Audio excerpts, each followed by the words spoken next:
لا إله إلا الله محمد رسول الله. لا إله إلا الله محمد رسول الله. لا إله إلا الله محمد رسول الله. لا إله إلا الله محمد رسول الله.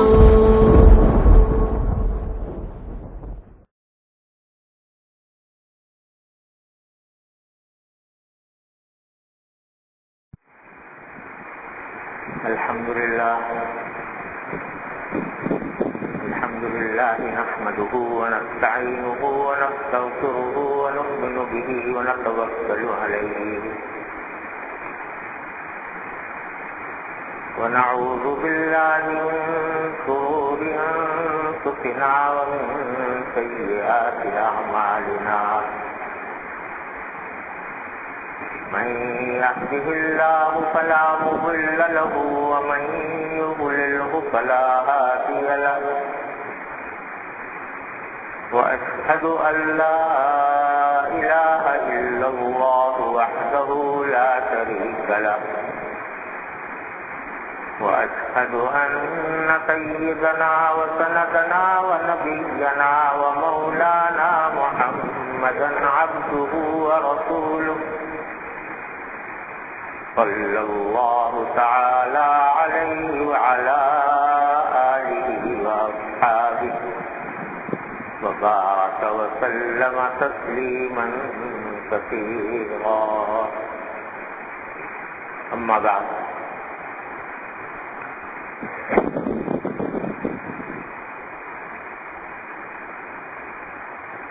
حکیم الامت حضرت مولانا اشرف علی صاحب تھانوی رحمۃ اللہ علیہ فرماتے ہیں کہ آج کل لوگ وظائف کے پیچھے پڑے ہوئے ہیں اور اصل چیز یعنی دعا کو اختیار نہیں کرتے. جو روح ہے اور مقصد ہے تمام عبادات کی. اور ایک کام کی بات بیان کرتا ہوں، وہ یہ ہے کہ وظائف پڑھنے سے قلب میں ایک دعوے کی شان پیدا ہوتی ہے کہ ہم ایک تدبیر کر رہے ہیں، بس ثمرہ گویا ہمارے قابو میں ہے. اور دعا سے شان عبدیت کا غلبہ ہوتا ہے کہ اللہ تعالیٰ سے مانگ رہے ہیں، وہ چاہیں گے تو دیں گے. بس دعا بڑی چیز ہے. ایک اور بات بھی یاد رکھنے کے قابل ہے، اس کی طرف لوگوں کی نظر بہت ہی کم جاتی ہے. وہ یہ کہ اوراد و وظائف دنیا کے کام کے واسطے پڑھو گے تو اس پر اجر نہیں ہوگا، اور دعا اگر دنیا کے واسطے بھی ہوگی وہ بھی عبادت ہوگی اور اجر ملے گا. یہ حضرت والا حضرت اللہ تعالیٰ کرم نے بڑی اہم بات وظائف اور دعا کے بارے میں ارشاد فرمائی ہے، جسے اچھی طرح سمجھ لینا ضروری ہے. فرمایا کہ آج کل لوگ بکثرت وظیفوں، وظائف اور اوراد، تعویذ گنڈوں وغیرہ کے پیچھے پڑے رہتے ہیں اور ان کو سب سے زیادہ مؤثر سمجھتے ہیں. اس کا نتیجہ یہ ہے کہ اللہ تبارک و تعالیٰ سے براہ راست مانگنے اور دعا کرنے کی توفیق کم ہوتی ہے. اور بعض لوگوں میں تو یہ بات اتنی پھیلی ہوئی ہے کہ وہ ہر چیز کے لیے ان کو ایک تعویذ چاہیے، ہر چیز کا ایک وظیفہ چاہیے، اور بکثرت یہ پوچھتے ہیں کہ فلاں کام کے لیے کیا وظیفہ پڑھیں، فلاں کام کے لیے کیا ورد کریں، فلاں کام کے لیے کیا جھاڑ پھونک کریں. اور جتنے دنیا کے مقاصد ہیں ان سب کے لیے ان کو ایک الگ تعویذ چاہیے، الگ وظیفہ چاہیے، اور اگر کہا جائے کہ بھائی اس کا کوئی الگ سے وظیفہ ہمارے علم میں نہیں ہے تو اس کے اوپر بڑی حیرت کا اظہار کرتے ہیں۔ بلکہ علم دین کو بعض لوگ اسی میں علم دین کی تعریف ہی یہ سمجھتے ہیں کہ یہاں پر وظیفے پڑھائے جاتے ہیں یا تعویذ گھنٹے سکھائے جاتے ہیں۔ چنانچہ یہ سمجھتے ہیں جیسے دارالعلوم ہے جہاں پر دینی علوم کی تعلیم ہوتی ہے تو لوگ سمجھتے ہیں کہ یہاں پر بھی پڑھایا جاتا ہوگا کہ کس چیز کا کیا وظیفہ ہوتا ہے، کس چیز کا کیا تعویذ ہوتا ہے۔ اور اگر کہا جائے کہ بھائی ہمیں نہیں آتا تو بڑی حیرت ہوتی ہے، یعنی وقت ضائع کر رہے ہیں یہاں پر، اس مدرسے کے اندر داخل ہو کر اور اس میں پڑھا کر وقت ضائع کر رہے ہیں، جو اصل مقصد ہے وہ تو حاصل ہی نہ ہوا۔ اس درجہ اس کو ضروری، اہم اور زیادہ مؤثر قرار دیا ہوا ہے کہ اس کی وجہ سے جو اصل مصنون طریقہ ہے کہ اللہ تبارک و تعالیٰ سے براہ راست مانگا جائے اس کی طرف توجہ کم ہوتی ہے۔ ہر چیز کا تعلق ہمارے حضرت نے ایک مرتبہ ارشاد فرمایا، کہیں پڑھا تھا کہ ایک عورت آئی حضرت گنگوئی رحمۃ اللہ علیہ سے اور کہنے لگی کہ حضرت میری مانگ سیدھی نہیں نکلتی، جب میں بال بناتی ہوں تو مانگ سیدھی نہیں ہوتی، مانگ ٹیڑھی ہوتی ہے، تو کوئی تعویذ دے دو کہ جس سے میری مانگ سیدھی نکلا کرے۔ حضرت نے کہا بھائی اس کا تو کوئی تعویذ نہیں ہوتا مانگ سیدھی کرنے کا۔ وہ اڑ گئی کہ نہیں آپ تو بڑے عالم ہو، علامہ ہو، تو یقیناً کوئی تعویذ ایسا ہوگا کہ جو میری مانگ سیدھی کر دے۔ جب بہت ہی عاجز آ گئے حضرت تو حضرت نے پھر سے چھوڑ ہی نہیں رہی تھی، حضرت فرماتے ہیں میں نے ایک پرچے پر اهدنا الصراط المستقیم لکھ دیا،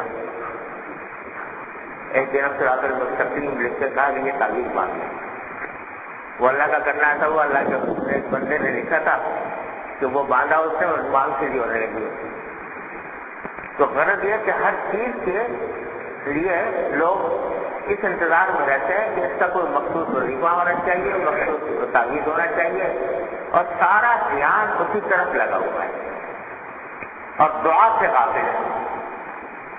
جو اصل طریقہ ہے مانگنے کا اللہ تبارک و تعالیٰ سے وہ دعا ہے، اس سے غافل ہیں اور تعویذ گھنٹوں اور عقائد، اور اس سے بھی آگے بڑھ کر یہ کہ اس کو روحانی علاج سے تعبیر کرتے ہیں، یہ روحانی علاج ہے، حالانکہ اس روحانی علاج سے کوئی تعلق نہیں ہوتا، یہ بھی ایک تدبیر ہے۔ ان میں سے بعض طریقے تو ایسے ہیں کہ جو بالکل ہی ناجائز اور حرام ہے، بعض ایسے تعویذ ہوتے ہیں یا ایسے عملیات ہوتے ہیں جس میں اللہ بجائے شیاطین سے مدد لی جاتی ہے، وہ تو بالکل ہی حرام ہے۔ بعض ایسے ہوتے ہیں کہ جن کے معنی ہی سمجھ میں نہیں آتے، تعویذ ایسا لکھا یا ایسا کوئی عمل بتایا کہ زبان سے یہ عمل ادا کرو، معنی اس کے کچھ سمجھ میں نہیں آتے کیا ہے۔ تو سارے فقہاء کرام نے فرمایا کہ ایسا تعویذ یا ایسا عمل، ایسا وظیفہ جس کے معنی معلوم نہ ہو وہ بالکل حرام ہے، ناجائز ہے، کیونکہ پتہ نہیں کہ اس میں جو الفاظ استعمال کیے گئے ہیں کس زبان کے ہیں، اس کا مطلب کیا ہے۔ ہو سکتا ہے کہ اس میں شیاطین سے مدد مانگی گئی ہو تو وہ اللہ بچائے صرف تک پہنچ سکتا ہے، وہ تو بالکل ہی نہ ہے۔ اور اس میں شک نہیں کہ بہت سے وظیفے ایسے ہوتے ہیں کہ جن میں تاثیر اللہ تعالیٰ نے رکھ دی ہے اور اس کی وجہ سے فائدہ بھی ہوتا ہے، لیکن ذرا سمجھ لیجیے اچھی طرح کہ یہ وظیفے جو ہیں یہ ایسے ہیں جیسے کہ دوا، بیماری کی جیسے علاج کر لیا، دوا کر لی، ایسے یہ وظیفہ بھی ہے، ایسے ہی تعویذ بھی ہے۔ اب اس میں جیسے کہ دوا کا معاملہ ہے کہ کبھی اس کا اثر ہو گیا اور کبھی نہیں ہوا، یہ تو اللہ تعالیٰ کی مشیت پر موقوف ہے۔ اسی طرح وظیفے کا بھی معاملہ ہے کہ کبھی اس کا اثر ہوگا اور کبھی اللہ تعالیٰ نہیں چاہیں گے تو نہیں ہوگا۔ لیکن وظیفوں کے اوپر بعض اوقات اعتقاد اتنا زیادہ بڑھ جاتا ہے کہ آدمی یہ سمجھتا ہے کہ بس وظیفہ شروع کر دیا تو ضرور 100% یہ کام ضرور ہوگا. تو حضرت فرماتے ہیں کہ یہ بات بھی صحیح نہیں ہے، یہ بھی ایک تدبیر ہے، جیسے اور تدبیر ہے یہ بھی ایک تدبیر ہے. پھر اس تدبیر کے اندر اگر یہ ناجائز طریقہ استعمال نہ کیا جائے تو جائز ہے بے شک، لیکن اس کے اوپر سارا دار و مدار رکھ دینا اور دعا سے غافل ہو جانا یہ ہے بری بات. پھر حضرت فرماتے ہیں کہ یہ بھی یاد رکھنا چاہیے کہ جب کوئی وظیفہ کسی دنیاوی مقصد کے لیے پڑھا جائے، کوئی شخص بے روزگار ہے، روزگار کے لیے وظیفہ پڑھ رہا ہے، کوئی بیمار ہے وہ صحت کے لیے وظیفہ پڑھ رہا ہے، یا کوئی بے اولاد ہے وہ اولاد کے لیے پڑھ رہا ہے، تو یہ وظیفہ جو پڑھ رہا ہے وہ ایک تدبیر تو ہے لیکن جائز بھی ہے، لیکن اس پر ثواب نہیں. اگر قرآن کریم کی آیتیں پڑھی مثلا اور نیت یہ ہے کہ ان آیتوں کے ذریعے مجھے شفا حاصل ہو جائے، یا نیت یہ ہے کہ اس کے ذریعے مجھے ملازمت مل جائے، میری روزی مل جائے مجھے،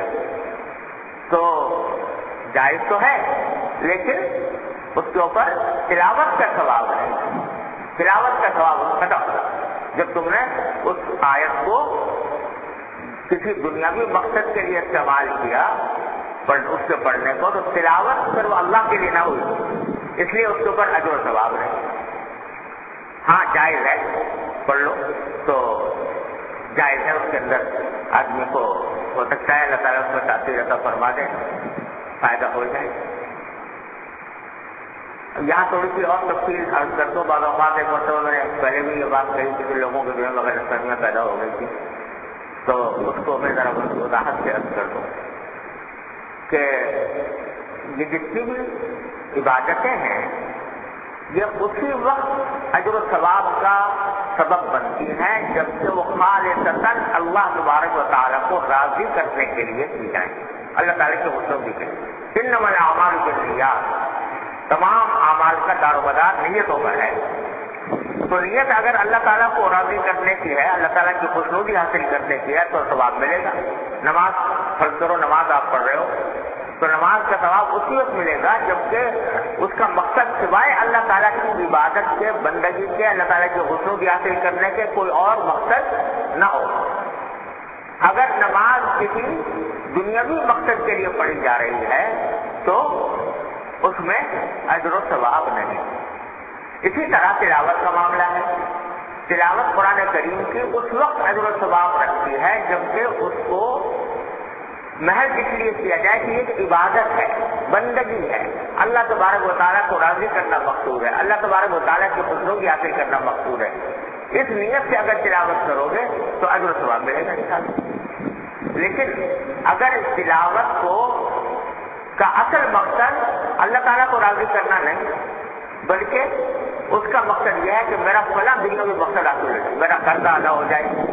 مجھے روزگار مل جائے، میری رزق میں ترقی ہو جائے، مجھے امتحان میں کامیابی مل جائے وغیرہ وغیرہ، اگر اس مقصد سے تلاوت کی جا رہی ہے تو تلاوت کا ثواب ہے. ہاں جائز ہے، اللہ تعالیٰ نے جائز رکھا ہے کیونکہ اس کے اندر ایک تاثیر رکھی ہے، اللہ تعالیٰ نے جائز ہے اس وقت اس طرح تلاوت کرو تو کوئی گناہ نہیں لیکن ثواب نہیں. اور اس میں بعض اوقات کو اشکال تو یہ سے ہوتا ہے کہ بعض صورتوں کے بارے میں خود نبی کریم صلی اللہ علیہ وسلم نے ارشاد فرمایا ہے کہ اس کا خاصہ یہ ہے. مثلا سورہ واقعہ کے بارے میں فرمایا کہ اگر کوئی سورہ واقعہ ہر روز رات کے وقت میں پڑھا کرے تو وہ فقر و فاقے سے محفوظ رہے. یہ حدیث میں خود نبی کریم صلی اللہ علیہ وسلم نے یہ اس کا خاصہ بیان فرمایا. تو اس سے بعض لوگوں کو خیال ہوتا ہے کہ جب حضور اقدس صلی اللہ علیہ وسلم نے بیان فرمایا ہے تو پھر کیوں اجر نہیں ہوگا اس میں؟ تو خوب سمجھ لیجیے کہ یہ حضور اقدس صلی اللہ علیہ وسلم نے سورت کا خاصہ بیان کیا کہ اس کو پڑھنے والے کا ایک فائدہ یہ حاصل ہوگا لیکن اگر وہ کوئی شخص پڑھ رہا ہے اللہ کو راضی کرنے کے لیے عبادت کے طور پر تلاوت کی غرض سے اگر پڑھ رہا ہے تب تو اس کو ثواب بھی ملے گا اور خاصہ بھی حاصل ہوگا، فقر بھی دور ہوگا انشاءاللہ تعالی۔ لیکن اگر کوئی پڑھ رہا ہے اس کو تلاوت سے غرض نہیں ہے، عبادت سے غرض نہیں ہے، بلکہ صرف اس لیے پڑھ رہا ہے کہ اس کے ذریعے میرا فقر و فاقہ دور ہو، تو اس وقت میں اس تلاوت کا ثواب نہیں ملے گا۔ اس تلاوت کا اگر سے وہ خاصہ حاصل ہو جائے گا لیکن تلاوت کا ثواب اس کو نہیں ملا۔ ہاں البتہ ایک اور چیز کا ثواب ہو سکتا ہے، اللہ تبارک و تعالیٰ عطا فرما دیں، وہ یہ کہ فقر و فاقہ دور کرنے کے لیے اور بھی بہت سی تدبیریں ہو سکتی تھی، اور بھی بہت سے وظیفے ہو سکتے تھے، لیکن اس نے وہ طریقہ اختیار کیا یا وہ وظیفہ پڑھا جو نبی کریم صلی اللہ علیہ وسلم کا بیان فرمودہ ہے۔ تو اس نیت سے اگر پڑھا کہ حضور اکرم صلی اللہ علیہ وسلم کا بیان کیا وہ طریقہ ہے، اس لیے میں یہ پڑھتا ہوں، تو اس میں امید ہے کہ انشاءاللہ اتباع سنت کا ثواب ملے گا۔ اگرچہ تلاوت کا ثواب نہ ہو لیکن اتباع سنت کا ثواب ملے گا۔ تو جو وظیفے یا جو اوراد نبی کریم صلی اللہ علیہ وسلم سے ثابت ہیں ان کو پڑھنے میں اصل بات تو یہ ہے کہ آدمی عبادت کی نیت کرے کہ بھائی میں تو عبادت کے لیے پڑھ رہا ہوں، اور پھر ضمنی طور پر اس کے خاصے بھی حاصل ہو جائیں گے انشاءاللہ۔ اور اگر کوئی شخص دنیاوی مقصد ہی کے لیے پڑھ رہا ہے تو اس صورت میں اس کو چاہیے کہ وہ یہ نیت کرے کہ میں اور بھی طریقے ہو سکتے تھے لیکن میں اس وقت نبی کریم صلی اللہ علیہ وسلم کے طریقے کو اختیار کر رہا ہوں، تو اتباع سنت نہ کرنا، اتباع سنت کا ثواب اس کو انشاءاللہ ملے گا۔ اس کی مثال یوں سمجھیے کہ بہت ساری دوائیں ہیں دنیا میں مختلف امراض کی، لیکن بعض امراض کی دوائیں حضور اکرم صلی اللہ علیہ وسلم نے بیان فرمائی۔ مثلاً شہد ہے، شہد کے لیے قرآن کریم میں فرمایا کہ شفاء للناس، اس میں لوگوں کے لیے شفا ہے۔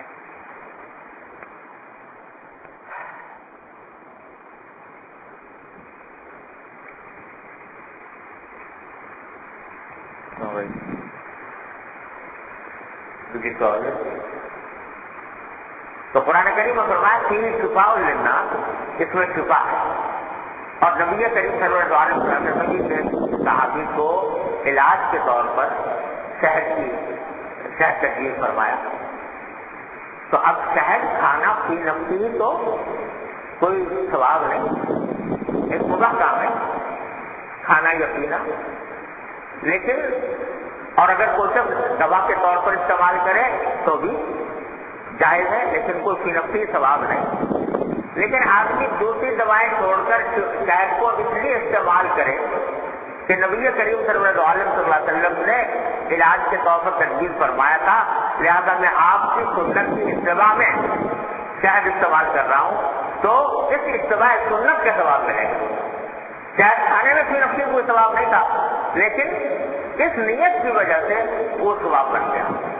تو اسی طرح جتنے بھی وظائف ہیں ان کے جو حضور اکرم صلی اللہ علیہ وسلم کے بتائے ہوئے ہیں وہ اگر آدمی اتباع سنت کی نیت سے کرے گا تو انشاءاللہ اس کا ثواب ملے گا، اگر فی نفسی تلاوت کا ثواب نہ ہو۔ تو حضرت یہ فرما رہے ہیں کہ اگرچہ یہ چیزیں جائز ہیں، جھاڑ پھونک اور تعویذ وغیرہ جائز ہیں، لیکن دعا سے زیادہ فضیلت نہیں رکھتی، کیونکہ ان کے اندر فی نفسی ہی ثواب نہیں، اور دعا میں چاہے وہ دنیاوی مقصد کے لیے مانگو تب بھی ثواب ہے۔ کوئی شخص ہاتھ اٹھا کر یہ کہہ رہا ہے کہ یا اللہ مجھے روزگار دے دے، تو مانگ تو رہا ہے روزگار، دنیا کا کام مانگ رہا ہے، لیکن اس دعا کرنے کے اوپر بھی اللہ تبارک و تعالیٰ عبادت سے اس کا ثواب عطا فرماتے ہیں، کیونکہ حدیث میں ہے کہ الدعاء هو العبادہ، دعا خود عبادت ہے۔ ایک روایت میں کہ مخ العبادہ، عبادت کا مغز ہے، اور ایک روایت میں کہ هو العبادہ، دعا خود بذات خود عبادت ہے۔ لہذا اگر کوئی آدمی دنیاوی مقصد کے لیے بھی مانگے گا تو اس کے اوپر اس کو اجر و ثواب تو نقد مل جائے گا، اب جو چیز مانگ رہا ہے وہ بھی اگر اللہ تبارک و تعالیٰ اس کے حق میں بہتر سمجھیں گے تو وہ بھی عطا فرمائیں گے. لیکن نقد فائدہ یہ ہے کہ فوراً اس کا اجر و ثواب مل گیا. یا اللہ میرا قرضہ ادا کروا دیجیے تو یہ ثواب تو فوراً مل گیا. اب اللہ تعالیٰ جب مناسب سمجھیں گے قرضے کی ادائیگی کا سامان بھی بڑھوا دیں گے. یا اللہ مجھے میرے مال میں برکت عطا فرما دیجیے, مجھے مال زیادہ عطا فرما دیجیے. تو دنیا میں وقت مانگ رہا ہے لیکن اجر و ثواب اس کے اوپر مرتب ہو رہا ہے. تو وظائف میں حضرت فرماتے ہیں کہ دنیا کے کام کے واسطے پڑھو گے تو اس پر اجر نہ ہوگا, اور دعا اگر دنیا کے واسطے بھی ہوگی تو وہ بھی عبادت ہوگی اور اجر ملے گا. تو سب سے زیادہ فکر چاہیے دعا کی عادت ڈالیں کہ جس میں ثواب بھی ملے اور مقصد بھی حاصل ہو. اللہ تبارک و تعالیٰ کے ہاں اس سے زیادہ بہتر تدبیر کوئی اور نہیں. ٹھیک ہے اور ساری تدبیریں ہیں, دوا دارو علاج وہ سب اپنی جگہ ہے, لیکن وہ اپنے ذات میں کوئی تاثیر نہیں رکھتی جب تک کہ اللہ جل جلالہ اس میں تاثیر عطا نہ فرمائے. بیماری ہے, دوا کھائی, بے شک تدبیر ہے, جائز تدبیر ہے, لیکن اس وقت تک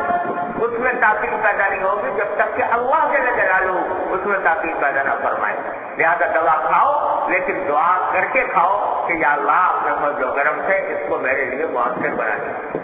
اس کے اندر میرے لیے تاثیر پیدا فرما دیں. اور اسی طرح اگر کوئی وظیفہ پڑھ رہے ہو تو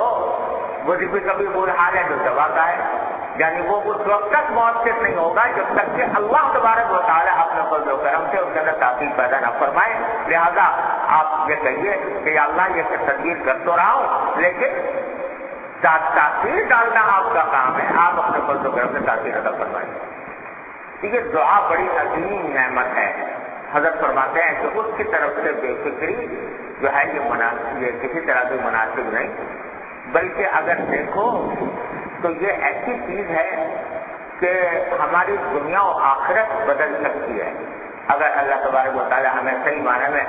دعا کرنے کا ذوق عطا فرما دیں اور دعا کا پابند بنا دیں تو دنیا و آخرت کی ساری کامیابیاں کس کے ذریعے حاصل ہو سکتی ہیں. ہمارے حضرت والا حضرت عارفین صلی اللہ تعالیٰ سے فرمایا کرتے تھے, حضرت کو بڑا ذوق تھا دعا کا, اور فرمایا کرتے تھے کہ بھائی میں تو یہ سمجھتا ہوں کہ سارے قرآن کریم کا خلاصہ تو ہے سورہ فاتحہ, اور سورہ فاتحہ کا خلاصہ ہے ایاک نعبد و ایاک نستعین. یعنی اللہ تبارک و تعالیٰ نے یہ سکھایا ہے اس سورت میں. شروع میں تو اللہ تعالیٰ کی تعریف ہے, الحمدللہ رب العالمین الرحمن الرحیم مالک یوم الدین. یہ تعریف کرنے کے بعد سب سے پہلی بات جو سکھائی وہ دعا مانگنا سکھائی, ایاک نعبد و ایاک نستعین. اے اللہ ہم آپ ہی کی عبادت کرتے ہیں, آپ ہی سے مدد مانگتے ہیں. یہ سکھایا کہ اگر یعنی سارا قرآن کے اندر جتنی ہدایات آنے والی ہیں وہ سب بعد میں آ رہی ہیں, لیکن سب سے پہلی چیز جو بندے کو سکھائی وہ یہ جملہ سکھایا ایاک نعبد و ایاک نستعین. اے ہمیں پکارنا سیکھ لو, ہم سے مانگنا سیکھ لو. یہ تم نے جس دن حاصل کر لیا تو دنیا آخرت کی کامیابی انشاءاللہ تمہارے ساتھ تم کو بلا دے گا. اب یہ ہم سے مانگو, ایاک نعبد و ایاک نستعین. اے اللہ ہم آپ ہی سے کی عبادت کرتے ہیں, آپ ہی سے مدد مانگتے ہیں. ہر چیز میں ہماری ہم آپ سے مدد مانگیں گے, دنیا کے کاموں میں بھی آخرت کے کاموں میں بھی. چنانچہ آگے پھر بہت ہی جامع دعا تلقین فرما دی کہ اس دن الصراط المستقیم. اے اللہ ہمیں صراط مستقیم کی ہدایت عطا فرما. اب صراط مستقیم ایسی چیز ہے دنیا کے اندر بھی, دنیا کے سارے کاموں میں بھی ضروری. صراط مستقیم کے بغیر کوئی بھی دنیا کا کام بھی درست نہیں ہو سکتا, اور آخرت کے کاموں کے لیے وہ ضروری ہے. تو پوری صورت جو ہے وہ ساری کی ساری پہلے اللہ تعالیٰ کی تعریف اور صفات کا بیان, اس کے بعد دعا ایاک نعبد و ایاک نستعین اہدنا الصراط المستقیم صراط الذین انعمت علیہم غیر المغضوب علیہم ولا الضالین. بس اللہ کرتا ہے. ساری سورہ فاتحہ جو پورے قرآن کا خلاصہ ہے اس میں دعا ہی دعا سکھائی گئی. تو حضرت فرماتے ہیں کہ اس سے معلوم ہوا کہ ایک مومن کے لیے سب سے بڑا ہتھیار اور سب سے زیادہ مؤثر چیز وہ دعا ہے. اللہ تبارک و تعالیٰ سے مانگو اور مانگتے رہو. اور اسی لیے حدیث میں فرمایا, نبی کریم سرور دو عالم صلی اللہ علیہ وسلم نے ارشاد فرمایا کہ اگر تمہارے جوتے کا تسمہ بھی ٹوٹ جائے تو وہ بھی اللہ تعالیٰ سے مانگو. جوتے کا تسمہ بھی ٹوٹ جائے تو اللہ تعالیٰ سے مانگو. اب بھائی ظاہر سے یوں سمجھ میں آتا ہے کہ جوتے کا تسمہ ٹوٹ گیا تو کوئی موتی کے پاس جاؤ اور موتی سے تسمہ لگواؤ. حضور صلی اللہ علیہ وسلم فرماتے ہیں اللہ میرے سے مانگو, یا اللہ میرا جوتے کا تسمہ ٹوٹ گیا, اب کے رحمت سے اس کو بھی ٹھیک کر دیجیے. یہ کیا مانگ رہے ہیں اللہ تعالیٰ جوتے کا تسمہ ٹھیک کر دیجیے؟ وہ اس لیے کہ در حقیقت پہلی بات تو یہ ہے کہ اس جوتے کا تسمہ ٹوٹنے پر بھی ثواب کما لو. اس کو بھی اللہ تبارک و تعالیٰ سے مانگ کر دعا کرو گے تو ثواب ملے گا. ایک طرف جوتے کا تسمہ ٹوٹنے سے جو تکلیف ہوئی اس تکلیف پر اللہ تعالیٰ خود بخود اجر عطا فرمائیں گے انشاءاللہ. اور اس کے بعد پھر جب تم نے اللہ تعالیٰ کو پکار لیا کہ اللہ میرے جوتے کا تسمہ ٹوٹ گیا, تو اس کو پکارنے سے خود بخود پہلے ہی نقد ثواب مل گیا. تیسری بات یہ کہ یہ اس بات کا اعتراف ہو گیا کہ یا اللہ اگرچہ جوتے کا تسمہ جوڑنے کے بہت سارے اسباب موجود ہیں, موتی کے پاس جاؤں گا وہ جوتا ٹھیک کر سکتا ہے, لیکن جب تک آپ کی طرف سے آپ کی مشیت نہیں ہوگی یہ سبب کبھی بھی کام نہیں کر سکتا. ہو سکتا ہے کہ جوتے کا تسمہ ٹھیک کرنے کے لیے گھر سے نکلا, موتی کی تلاش میں معلوم ہوا کہ موتی غائب ہے, نہیں ملا, پیسے جیب میں ہیں اور دینے کے لیے موجود ہیں, موتی سے جوتا کٹوانے کے لیے پیسے بھی موجود ہیں, پہنچ بھی گئے لیکن موتی نہیں ہے, کسی وجہ سے نہیں ملا. تو وقت پر مل جائے یہ محض اللہ تبارک و تعالیٰ ہی کا کرم ہوگا, اللہ تبارک و تعالیٰ ہی کی مشیت سے ہوا کہ مل جائے. پھر وہ موتی پیسے جتنے مانگے جتنے میرے پاس ہوں, ورنہ یہ کہ اس نے سے پیسے مانگ لیے جو میرے پاس نہیں ہے. تو موتی موجود ہے,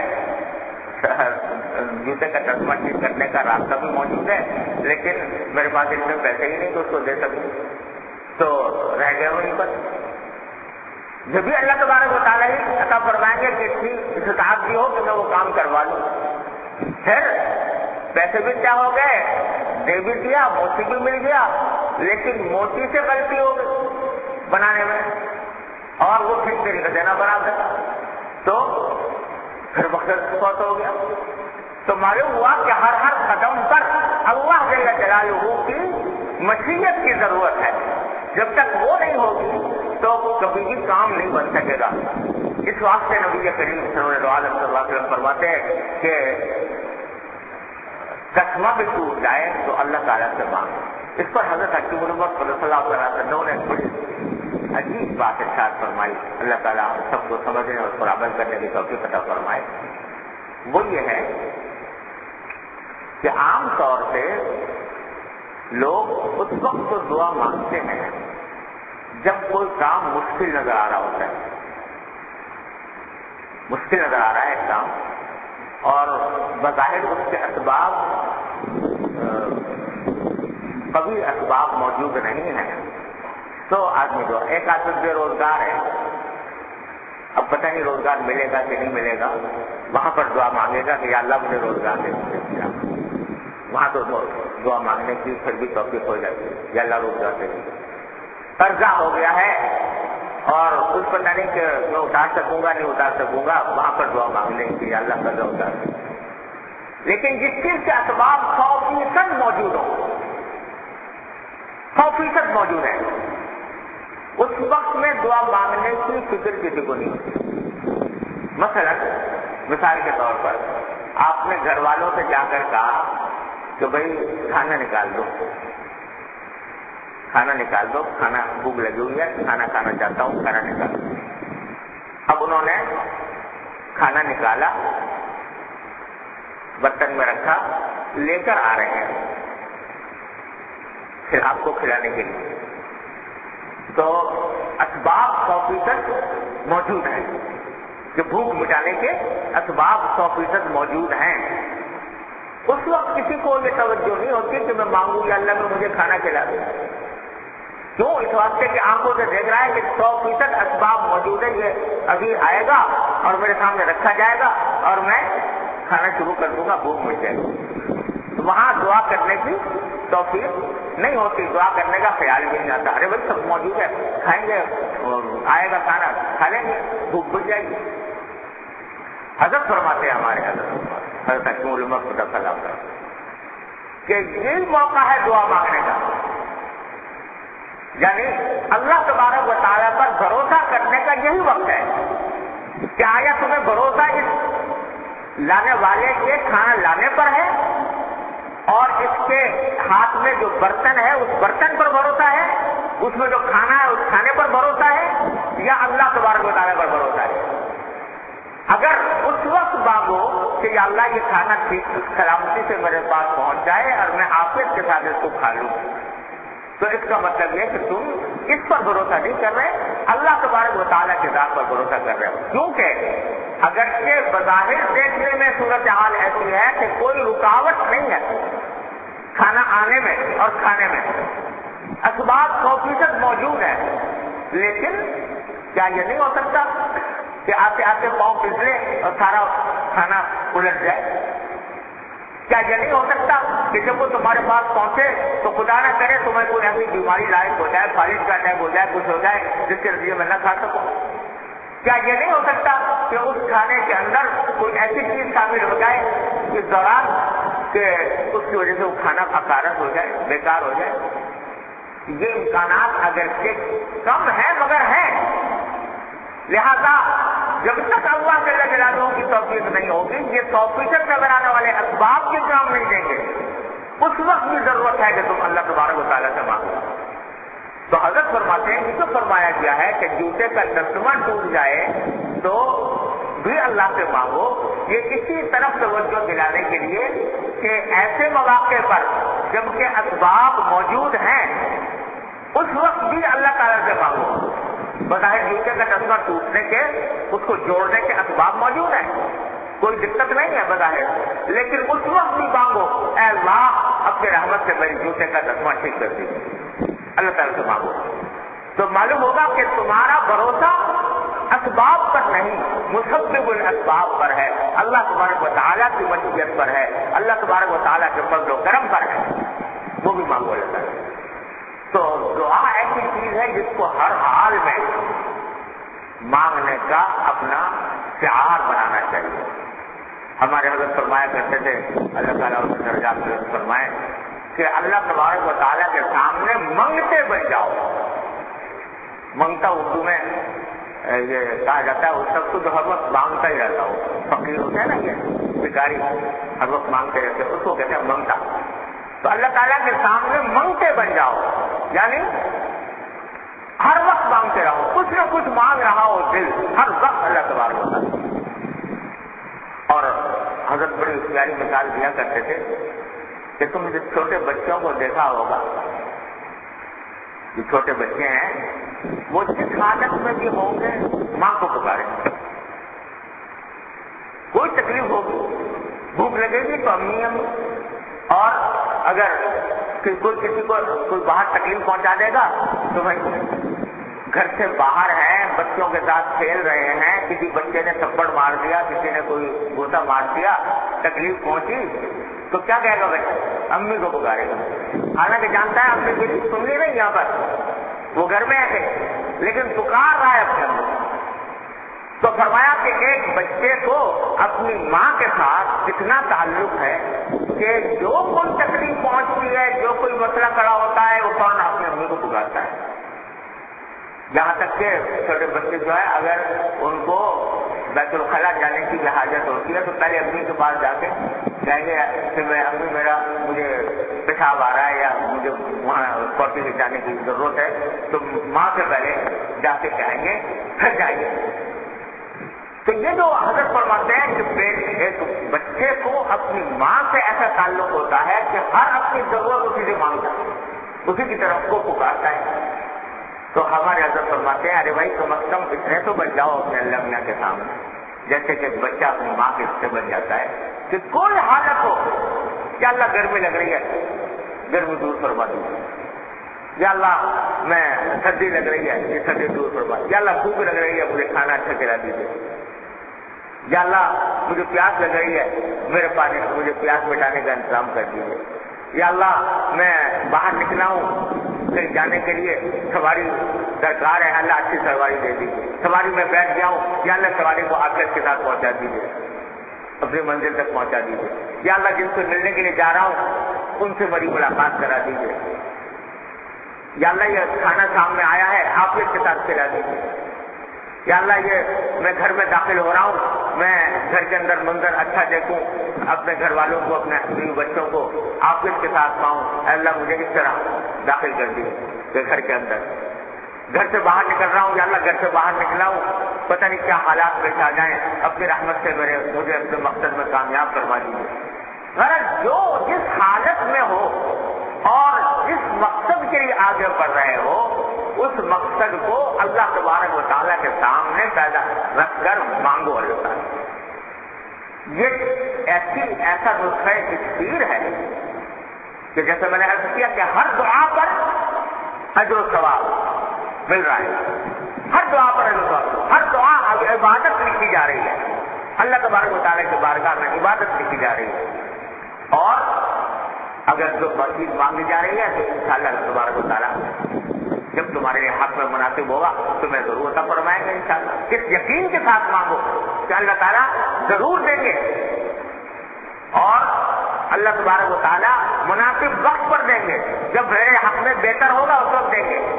اور اگر بہتر نہیں ہوگا تو اس سے اچھی کوئی چیز عطا فرما دیں گے۔ اس یقین کے ساتھ مانگو اللہ تبارک و تعالیٰ سے، تو ایک طرف تو اجر و ثواب مل رہا ہے،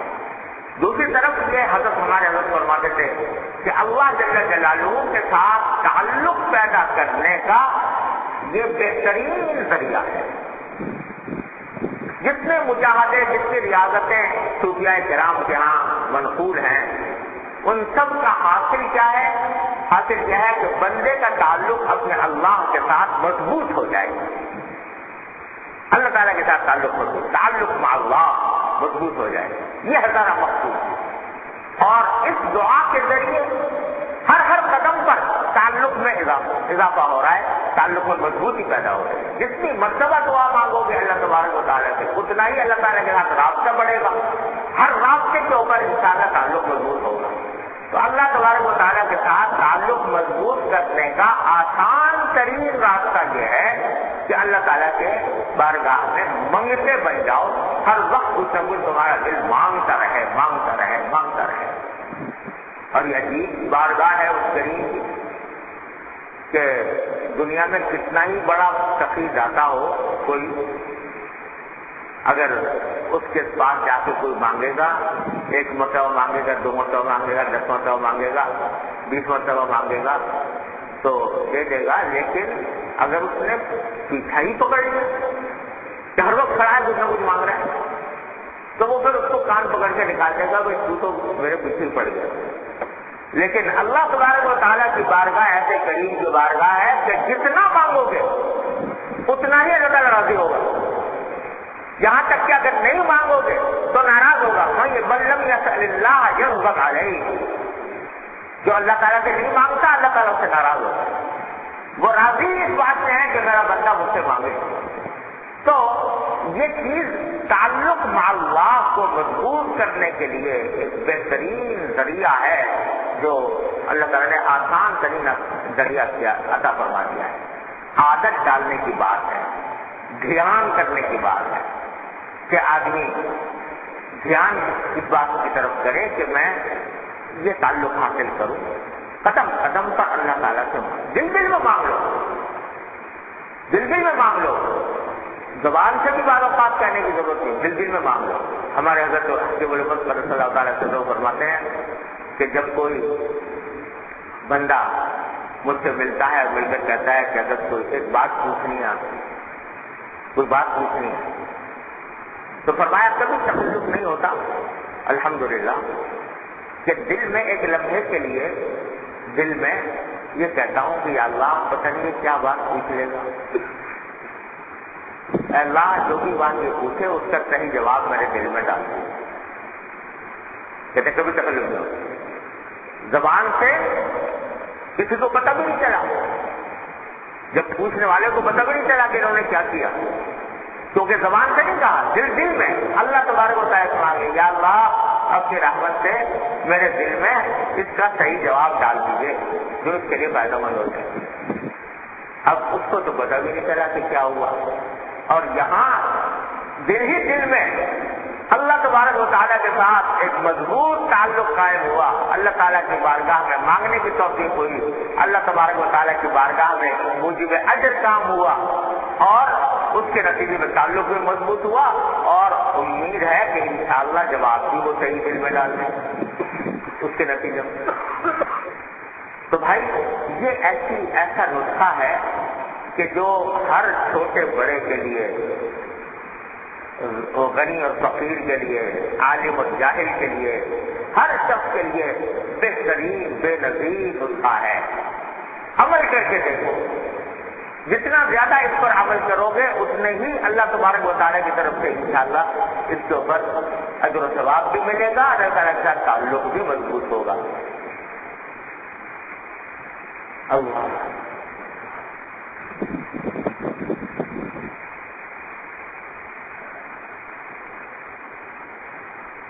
یہاں تک کہ آدمی اگر اس کا عادی بن جائے تو چلتے پھرتے بھی، اٹھتے بیٹھتے بھی کوئی حالت ایسی نہیں ہوتی جس میں وہ کچھ نہ کچھ اللہ تعالیٰ سے مانگ نہ رہا، یہ حالت ہو جاتی ہے، اور اللہ تبارک و تعالیٰ اس کی برکت سے اپنی ذات کے ساتھ ایک مضبوط تعلق عطا فرما دیتے ہیں۔ اور بھائی اسی میں یہ بات بھی عرض کرنا مناسب ہے کہ ہم لوگ اکثر و بیشتر شکوہ کرتے رہتے ہیں حالات اتنے خراب ہو گئے، ماحول اتنا خراب ہو گیا، خود اپنے بارے میں کہ بھائی ہم کچھ کام کرنا چاہتے ہیں ہوتا نہیں ہے، گناہ چھوڑنا چاہتے ہیں نہیں چھوٹتے، اللہ تعالیٰ کی عبادت کرنا چاہتے ہیں عبادت کے اندر خلل واقع ہو جاتا ہے، معمولات قائم کرتے ہیں معمولات پورے نہیں ہوتے، اور نظام الاوقات کسی مرتبہ کیا تھا کہ نظام الاوقات بنانا چاہیے، نظام الاوقات نہیں بن پاتا، بن جاتا ہے تو ٹوٹ جاتا ہے وغیرہ وغیرہ۔ یہ ساری شکایتیں لوگوں سے کیسے کرتے ہیں کہ مجھ سے یہ نہیں ہو رہا، یہ نہیں ہو رہا، یہ نہیں ہو رہا۔ میرے پاس بچپن میں لوگ اس سے رہتے ہیں، ارے بھائی ہمارے حضرت فرما دیتے ہیں کہ ارے بھائی یہ ساری باتیں اللہ میاں سے کرو، اللہ تعالیٰ سے کہو کہ اللہ میں پریشان ہو گیا ہوں، مجھ سے نظام الاوقات نہیں بنتا، مجھ سے عبادتیں اپنے وقت پر انجام نہیں پا رہی، مجھ سے گناہ نہیں چھوٹ رہے، مجھ سے یہ کام نہیں ہو رہا، مجھ سے یہ کام نہیں ہو رہا، اے اللہ آپ کو فضل و کرم سے مجھے اس جھنجٹ سے نکال دیجیے، مجھے عبادتوں کی توفیق دے دیجیے، مجھے گناہوں سے بچنے کی توفیق عطا فرما دیجیے، مجھے نظام الاوقات صحیح بنا کر اپنے معمولات کی پابندی کی توفیق عطا فرما دیجیے۔ مانگو اللہ تبارک و تعالیٰ، دوسروں سے کیا کہتے ہیں، انسانوں سے کیا کہ کیا کرو گے؟ کون انسان ہے جو تمہاری حاجت کو پورا کر دے؟ اللہ تعالیٰ ہی پورا کریں گے، لہذا اللہ تبارک و تعالیٰ سے مانگو اور مانگتے رہو، مایوس نہ ہو۔ اب ہوتا کیا ہے، آج میری بات سنی تو ایک دو مرتبہ دعا کر رہے ہیں یا اللہ میرے، ایک دو مرتبہ دعا کر لی، دو چار مرتبہ، اس کے بعد اس وقت تک حالات میں کوئی بہتری نظر نہ آئی تو مایوس ہو گئے، چھوڑ گئے۔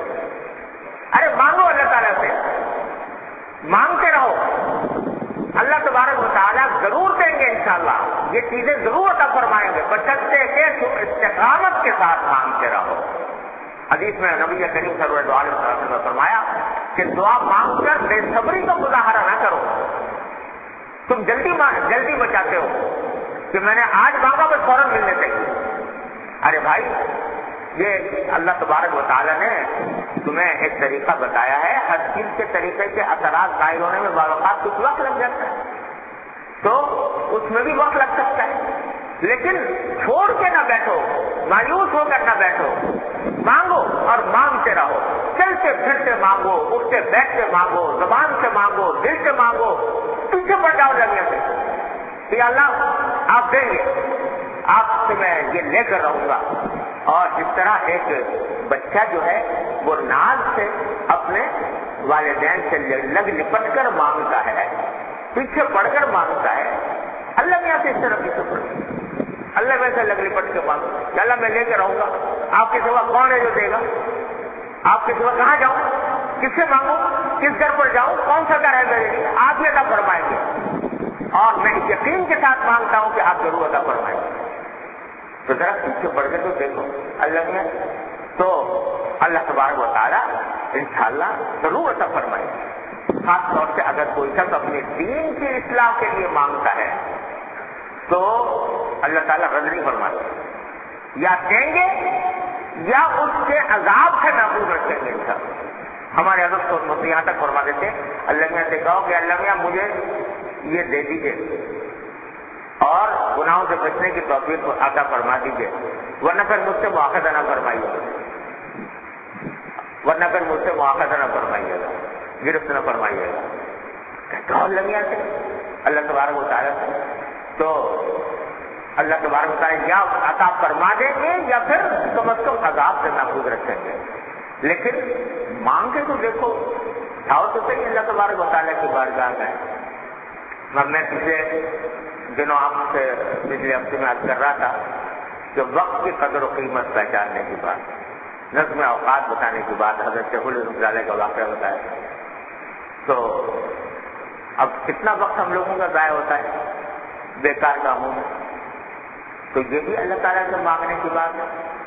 کہ اللہ اپنے فضل و کرم سے میرے اوقات کو اپنی رضا کے مطابق کام میں لگا دیجیے، بیکار جانے سے بچائیے۔ ہمارے حضرت فرماتے تھے کہ صبح کو اٹھ کے اللہ تعالیٰ سے مانگو کہ اللہ دن شروع ہو رہا ہے، پتہ نہیں اس دن کے اندر کیا حالات پیش آئیں، کیا واقعات پیش آئیں، نہ جانے میں کہاں بچوں کہاں بیٹھوں، اللہ آپ نے عبادت فرمائی اور میرے اوقات کو صحیح مصرف پر خرچ کرا دیا، صحیح مصرف پر خرچ کرا دیا۔ دیکھو حضور اقدس صلی اللہ علیہ وسلم نے کوئی چیز نہیں چھوڑی، آپ نے یہ دعا تلقین فرمائی ہے، اور یہ دعا صبح کو جن کو یاد ہو تو وہ عربی میں ورنہ اردو میں مانگ لیا کرے۔ فرمایا اللہم ان قلوبنا ونواصینا وجوارحنا بیدک لم تملکنا منہا شیئا فاذا فعلت ذلک بنا فکن انت ولینا واہدنا الی سواء السبیل۔ کیا چیز چھوڑ دی نبی کریم صلی اللہ علیہ وسلم، کوئی چیز چھوڑی؟ اے اللہ ہماری پیشانیاں، ہمارے اعضاء و جوارح اور ہمارے دل سب آپ کے قبضۂ قدرت میں ہے۔ جب یہ بات ہے ہمیں ان میں سے کسی چیز کے بھی براہ راست مالک نہیں ہے تو پھر اللہ آپ ہی ان کے کارساز بن جائیے اور ہمیں سیدھے راستے کی طرف چلائیے۔ صبح کو اس کو مانگ لیجیے اللہ تبارک و تعالیٰ کہ اللہ دن شروع ہو رہا ہے، پتہ نہیں کیا حالات پیش آئیں گے، کیا واقعات ہوں گے، کیسے محرکات آئیں گے، اے اللہ اپنے رحمت سے میری حفاظت فرمائیے، مجھے اپنے رضا کے مطابق چلنے کی توفیق عطا فرمائیے، گناہوں سے بچنے کی توفیق عطا فرمائیے، اور یہ دن کی جو مہلت آپ نے عطا فرمائی ہے یہ اس دن کی اوقات کو صحیح مصرف میں آپ اپنے رضا کے مطابق خرچ کرنے کی توفیق عطا فرمائیے۔ روز یہ دعا مانگ رہے صبح اللہ تعالیٰ اور پھر تازہ کرتے رہو اس دعا کو، تو دیکھو پھر کیا ہوتا ہے۔ یہ ہمارے جتنے بڑے بڑے بزرگ گزرے ہیں جنہوں نے بڑے بڑے کارنامے انجام دیے، حضرت فرماتے ہیں کہ میں حضرت شیخ الہند کی موجودگی میں اور تفسیر کو مثنوی کی طرح لکھنے چلا گیا، یہ ساری توفیق اللہ تعالیٰ سے دی تھی۔ اللہ تعالیٰ سے تم مانگو گے انشاءاللہ تمہیں بھی توفیق ملے۔ علامہ ابن جوزی رحمۃ اللہ علیہ بڑے درجے کے علماء کرام میں سے ہیں، بڑے محدث ہیں، فقیہ ہیں، اور اتنے بڑے مؤلف ہیں کہ علامہ ابن تیمیہ رحمۃ اللہ علیہ نے ان کے بارے میں فرمایا کہ میں نے ان کی 1000 تالیفات میں نے خود دیکھی ہیں، اور جب 1000 دیکھی تھی اس کے بعد کچھ اور بھی دیکھی جو 1000 سے زیادہ علامہ ابن تیمیہ کہہ رہے ہیں تو، حالانکہ علامہ ابن تیمیہ اور علامہ ابن جوزی کے درمیان کچھ عقائد کے مسئلے میں تھوڑا سا اختلاف بھی تھا۔ علامہ ابن جوزی نے ایک پوری کتاب لکھی علامہ ابن تیمیہ کی تفسیر، تو ان کے درمیان اختلاف بھی تھا، لیکن علامہ ابن تیمیہ رحمۃ اللہ علیہ ان کا یہ اعتراف کرتے ہیں کہ 1000 کتابیں چھوڑی ہیں، اور کیا چھوڑی ہیں؟ قلم اس زمانے میں اس کے ہوا کرتے تھے نا لکڑی کے، تو اس کو چھیلا جاتا تھا چاقو سے، تو چاقو سے جو چھیلتے تھے قلم کو، تو پتہ نہیں پہلے سے اللہ تعالیٰ دل میں ڈالی ہوئی کی بات، زیادہ تر احادیث وغیرہ لکھا کرتے تھے قلم سے، تو وہ جتنا چھیل کے جو برادہ ہوتا تھا اس کا چھیلن جو ہوتی تھی اس کو جمع کرتے تھے۔ آخر کار جب انتقال ہوا ہونے لگا تو وصیت کی تھی کہ میں نے چھیلن ایک جگہ جمع کر رکھی اپنے قلم کی، اس کو آگ لگا کر اس سے میرے غسل کا پانی گرم کر کے اس سے مجھے غسل دینا۔ چنانچہ ان کے تذکرے میں لکھا ہے کہ وہ ساری چھیلن جمع کی گئی اور جمع کر کے اس سے آگ جلائی گئی، اور اس سے ان کے غسل کا پانی گرم کیا گیا، اور پھر اسی سے ان کو نہلایا گیا، اور وہ چھیلن اس کام کے لیے نتیجے کے کافی ہو گئی، پھر بھی بچ گئی، قلم کی چھیلن وہ پھر بھی بچ گئی، اور اس سے اتنا ان کا پانی گرم بھی ہو گیا، اس کو نہلا بھی گئی۔ ایسے لوگ کیسے ہوا؟ فرماتے ہیں کہ جب میں کام کرتا تھا تو اس میں لوگ آ کر میرے وقت ضائع کرتے تھے،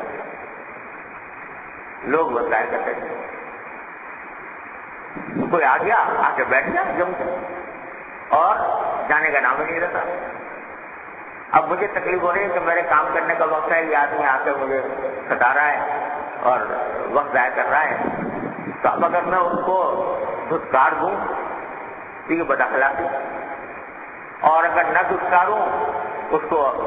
اسی کے ساتھ بیٹھا رہوں تو میرا وقت ضائع ہوتا ہے۔ تو میں نے اللہ تعالیٰ سے دعا کی کہ اللہ میرے اوقات کو ضائع ہونے سے بچا دیجیے، اور یہ بے مصرف لوگ جو آ کر میرا وقت ضائع کر دیتے ہیں ان کے شر سے مجھے حفاظت فرمائیے۔ اللہ تعالیٰ سے دعا کی۔ فرماتے ہیں دعا کرنے کے بعد اللہ تعالیٰ نے دل میں ایک ایسی بات ڈالی کہ جس کے نتیجے میں دونوں مسئلے حل ہو گئے۔ دل میں یہ بات ڈالی کہ بھائی تم ان کو دفع تو کر نہیں سکتے، آئیں گے تو لوگ، اور دوسری طرف تمہارا وقت بھی ضائع ہوتا ہے، تو دعا یہ تھی کہ اللہ سے شر سے بچائیے۔ تو دل میں یہ بات آئی کہ کوئی ایسا مشغلہ تلاش کروں کہ جب کوئی مجھ سے ملنے کے لیے آئے تو تھوڑی دیر سلام دعا کرنے کے بعد میں ایک ایسا مشغلہ اختیار کر لوں جس سے اس کی ملاقات بھی ہوتی رہے، کوئی تھوڑی تھوڑی بات بھی ہوتی رہے، اور وقت بھی ضائع نہ ہو، کوئی کام نکل آئے۔ تو کہتے ہیں میں نے پہلے سے یہ کام جمع کر کے رکھتا تھا۔ کیا رکھتا تھا؟ یہ کہ جب کوئی آ گیا تو قلم رکھے ہوئے ہیں اور وہ چاقو ہے، اور چاقو سے وہ قلم چھیل رہا ہوں، قلم چھیل کے اس کا جو خط ہے وہ درست کر رہا ہوں، تو بات بھی ہو رہی ہے اور تو وہ کام بھی ہو رہا ہے۔ پھر جب وہ کام ختم ہو گیا تو بہت سارے کاغذ رکھے ہوئے تھے جس کو لکھا کرتے تھے، ان کاغذوں کو کاٹ کر مختلف حصوں میں دستے بنانا، یہ کام لگا رکھا تھا میں نے کہ وہ کام کرتا رہتا۔ جب وہ مجھے اس کام میں مشغول دیکھتے یہ کرتے ہوئے کہ بھائی میں ہم آئے بھی ہیں، بات بھی کر رہے ہیں، یہ بھی کر رہے ہیں، تو خود بخود ان کے دل میں یہ خیال پیدا ہو جاتا تھا کہ بھائی اب زیادہ اس کے پاس بیٹھنا مناسب نہیں، تو لہٰذا اس کے چلے جاتے۔ تو میں نے جب بھی کوئی مہمان آنے کا خیال ہوتا یا کوئی کسی آدمی کے آنے کا خیال ہوتا تو ایسا کام میرے پاس پہلے سے تیار ہوتا تھا، پہلے تیار کر کے رکھتا تھا تاکہ وقت میرا ضائع نہ ہو. نتیجہ یہ کہ اللہ تبارک و تعالیٰ نے اتنا کام لیا کہ 1000 تصنیفات تو علماء تیمیہ کہہ رہے ہیں کہ میں نے اپنی آنکھ سے دیکھی ہے. اور حافظ ذہبی رحمۃ اللہ علیہ، حافظ شمس الدین ذہبی رحمۃ اللہ علیہ جو رجال کے امام ہیں، وہ کہتے ہیں کہ میں نے اپنے زمانے تک کوئی اتنا بڑا کثیر التالیف انسان نہیں دیکھا جس کی تعریفات اتنی زیادہ ہوں. یہ کاہے کی برکت تھی؟ تعوذ، اللہ تعالیٰ کے بارگاہ میں حاضر ہو کر دعا مانگی کہ اللہ یہ میرا وقت ضائع ہو رہا ہے، اس کو کسی مصرف میں لگا دیجیے، کام میں لگا دیجیے. تو دنیا کی ضرورت ہو یا آخرت کی ضرورت ہو، اللہ تبارک و تعالیٰ کی بارگاہ میں پیش کر. ہمارے حضرت فرماتے تھے کہ بڑے کام کی بات فرماتے کہ آج شکوہ تو سب کو ہے کہ بھئی ماحول خراب ہے اور لوگوں کی حالت خراب ہے. ایسے ماحول کے اندر دین کے اوپر قائم رہنا بڑا مشکل ہو گیا ہے. باہر نکلو تو نگاہوں کو بچانا مشکل ہے. فسق و فجور کا بازار گرم ہے. کس طرح اپنے آپ کو بچائیں، کس طرح اس ماحول کے اندر دیندار بن کے زندگی گزاریں. یہ ساری باتیں لوگ زبان سے تو کہتے ہیں، اللہ میں سے نہیں کہتے، اللہ تعالیٰ سے نہیں کہتے. حضرت فرماتے ہیں کہ ذرا سا یہ سوچو کہ اللہ تبارک و تعالیٰ کی بارگاہ میں کھڑے ہو، اللہ تعالیٰ پوچھ رہے ہیں کہ تم نے فلاں گناہ کیوں نہیں چھوڑا تھا، فلاں گناہ کیوں کیا تھا، فلاں، یہ سوال ہو رہا ہے. اس کے جواب میں تم یہ کہو کہ اللہ میاں ہم کیا کہتے ہیں، آپ نے ہمیں پیدا ہی ایسے زمانے میں کیا تھا جہاں فسق و فجور کا بازار گرم تھا، ماحول ہی خراب تھا. ہم اس ماحول کے اندر کیسے بچ سکتے تھے؟ تو یہ جواب دے دو اللہ میاں کو وہاں کہ آپ نے پیدا ہی، اگر صحابہ کرام کے زمانے میں پیدا کیا ہوگا تو ہم بھی صحابہ کرام کی طرح سے عمل کرتے. ہمیں تو آپ نے 21ویں صدی میں پیدا کیا جہاں سارے کے سارے فسق و فجور کے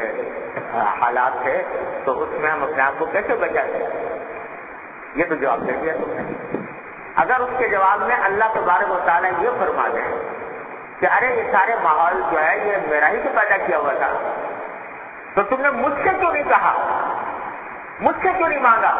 کہ اللہ یہ ماحول مجھے پریشان کر رہا ہے، مجھے غلط راستے پر لے جا رہا ہے، اے اللہ اپنے فضل و کرم سے مجھے اس سے بچا لیجیے. کیا ہم نے قرآن کریم میں بار بار نہیں کہا تھا ان اللہ علی کل شیء قدیر؟ کیا اس پر ایمان نہیں تھا؟ اللہ تعالیٰ کی قدرت پر ایمان نہیں تھا؟ تو تم نے ہم سے کیوں نہیں مانگا؟ ہم سے کہتے یہ بات کہ یہ ماحول مجھے غلط راستے پر لے جا رہا ہے، اے اللہ مجھے میری ہدایت فرما دیجیے، مجھے سیدھے راستے پہ چلا دیجیے، اس ماحول کے شر سے مجھے بچا لیجیے. کیوں نہیں مانگا مجھ سے؟ تو اب سے جواب میں بتاؤ کیا کروں. یہاں آ کر کوئی عذر باقی نہیں رکھتا، لہذا اس عذر کو آج پیدا کرو کہ مانگو اللہ تعالیٰ، روز مانگو. صبح کو جب اٹھو فجر کے بعد سب سے پہلا کام اللہ تبارک و تعالیٰ کی بارگاہ میں مانگو کہ یا اللہ یہ دن شروع کر رہا ہوں اور اس دن کے اندر پتہ نہیں کیا حالات پیش آنے والے ہیں، کیا واقعات پیش آنے والے ہیں. اے اللہ اپنی رحمت سے میری حفاظت فرمائے، مجھے گناہ سے بچائیے، مجھے اپنے فضل و کرم سے توفیق. جہاں میں اپنی بے ہمتی سے گناہوں میں مبتلا ہو رہا ہوں، اللہ ہمت بھی وہ دینے والے آپ ہیں، اپنی رحمت سے ہمت عطا فرمائے. یہ کرو تو صحیح. تو انشاءاللہ اللہ تبارک اگر صدق کے دل سے کرو گے، اللہ تبارک و تعالیٰ کے ساتھ اخلاص کے ساتھ کرو گے، اللہ تعالیٰ ضرور انشاءاللہ عطا فرمائیں گے اور اس کے نتیجے میں سب کچھ آگے بڑھے. تو بھائی خلاصہ حاصل بات کا یہاں نکلا کہ بھائی یہ وظیفے اور تعویذ وغیرہ جو ہیں یہ اپنی جگہ جائز ہے، سب اپنی جگہ اگر صحیح شرائط کے مطابق ہو تو جائز ہے، لیکن اصل چیز دعا ہے. اللہ تبارک و تعالیٰ کی طرف متوجہ ہو کر اللہ تعالیٰ سے مانگو تو انشاءاللہ یہ جو عادت پڑے گی تو انشاءاللہ مقاصد بھی حاصل ہوں گے، اور سب سے بڑی بات یہ کہ اللہ تبارک و تعالیٰ کے ساتھ رابطہ قوی ہوگا، تعلق اللہ میں مضبوطی پیدا ہوگی، جو ساری کامیابیوں کا راز ہے. اللہ تبارک و تعالیٰ اپنے فضل و کرم سے اپنی رحمت سے ہم سب کو اس پر عمل کی توفیق عطا فرمائے. اللهم صل على سيدنا مولانا محمد وعلى آل محمد كما صليت على إبراهيم وعلى آل إبراهيم إنك حميد مجيد اللهم لك الحمد حمدا دائما مع دوامه ولك الحمد حمدا خالدا مع خلوده ولك الحمد حمدا لا منتهى له دون مشيئته ولك الحمد حمدا لا يريد قائله إلا لقاء ولك الحمد حمدا عند كل طرفة عين وتنفس كل نفس یا ارحم الراحمین اپنے فضل و کرم سے اپنے رحمت سے ہمارے تمام گناہوں کو معاف فرما دے یا اللہ ہمارے تمام چھوٹے بڑے اگلے پچھلے خفیہ علانیہ ہر طرح کے گناہوں کو اپنے فضل و کرم سے معاف فرما دے یا اللہ ہمارے اعمال و اخلاق کی اصلاح فرما اے اللہ ہمیں سیدھے راستے پر چلنے کی توفیق عطا فرما یا اللہ ہمیں دین کی صحیح سمجھ عطا فرما اس پر عمل کی توفیق عطا فرما اے اللہ اپنے ذات سے مضبوط تعلق عطا فرما اے اللہ اپنے ذات سے مضبوط تعلق عطا فرما یا ارحم الراحمین تمام حاضرین و حاضرات کو ان کے تمام جائز مقاصد میں کامیابی عطا فرما یا اللہ یا رحمان یا رحیم یا کریم اپنے فضل و کرم سے ہمارے گھر والوں متعلقین احباب سب کی ہر طرح کے گناہوں سے معصیتوں سے منکرات سے شرور سے حفاظت فرما اے اللہ آپ کی حفاظت کے بغیر یا اللہ ہم اپنی حفاظت نہیں کر سکتے یا اللہ آپ کے فضل و کرم سے ہماری حفاظت فرما اے اللہ گناہوں سے بھی حفاظت فرما ہر طرح کے شرور و فکر سے بھی حفاظت فرما ہمارے عقائد اعمال یا اللہ سب کو اپنی رضا کے مطابق ڈھال دیجیے اے اللہ ہر طرح کے شر و فتنے سے ہماری حفاظت فرما اللهم انا نسألك من خير ما سألك من عبدك ونبيك سيدنا محمد صلى الله عليه وسلم ونعوذ بك من شر ما استعاذك من عبدك ونبيك سيدنا محمد صلى الله عليه وسلم یا اللہ ہم میں جو لوگ بیمار ہیں انہیں شفا کامل و عاجل عطا فرما اے اللہ جو تنگست ہے ان کی تنگستی کو دور فرما جو پریشان حال ہے ان کو پریشانیوں سے نجات عطا فرما یا اللہ جن لوگوں نے ہم سے دعا کی فرمائش کی اپنی رحمت سے ان سب کی میری مرادوں کو پورا فرما ہمارے حضرت مولانا مفتی محمد رفیع عثمانی صاحب صدر دارالعلوم کافی دنوں سے بیمار ہیں اے اللہ اپنے رحمت سے اپنے فضل و کرم سے ان کو صحت و عافیت کاملہ عاجلہ مستمر عطا فرما اے اللہ ان کو صحت و عافیت کاملہ عاجلہ مستمر عطا فرما اے اللہ اپنے رحمت سے ان کو صحت و عافیت کاملہ عاجلہ مستمر عطا فرما اور بھی ہمارے مطالبے احباب میں جو لوگ بیمار ہیں اللہ ان سب کو عافیت دارین عطا فرما ربنا تقبل منا انك انت السميع العليم وتب علينا انك انت التواب الرحيم وصلى الله تعالى على خير خلقه سيدنا ومولانا محمد وعلى اله واصحابه اجمعين امين برحمته سبحان الله والحمد لله ولا إله إلا الله والله أكبر سبحان الله والحمد لله ولا إله إلا الله والله أكبر